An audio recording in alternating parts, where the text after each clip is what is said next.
Welcome to my channel, Creepix. When I was a young teen, our church sent us a long road trip to a youth camp up deep into the Colorado mountains.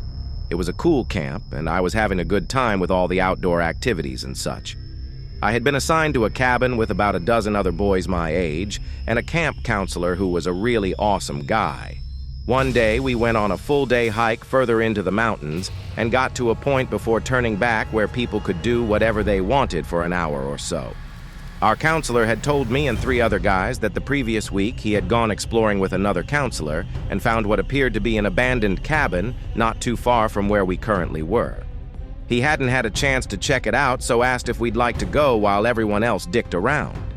I don't remember how far it actually was, but I remember as soon as we came into a clearing and saw the cabin, all the noises of the forest stopped, and it became eerily quiet. I also couldn't shake the feeling that we were being watched from the trees. The cabin looked normal enough, and as we got closer, the counselor peered into the windows. He informed us that it looked mostly empty inside and that he was going to check the door.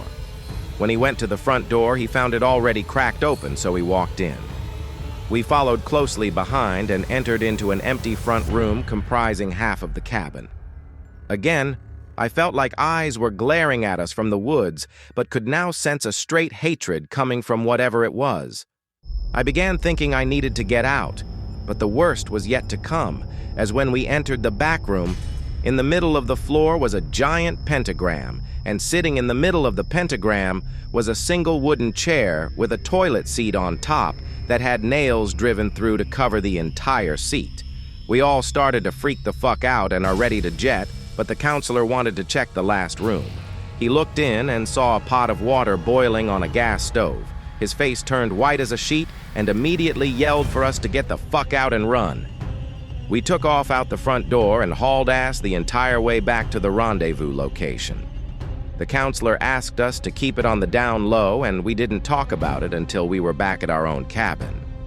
I asked the other guys, and they said they had also felt the same creepy feeling of someone watching them. One of the guys said he could hear piercing buzzing in his ears as we ran away. That was the last we ever talked about it. Although I'm now in my 30s and have since gone on several long backpacking treks through the mountains, I have now encountered anything like that again.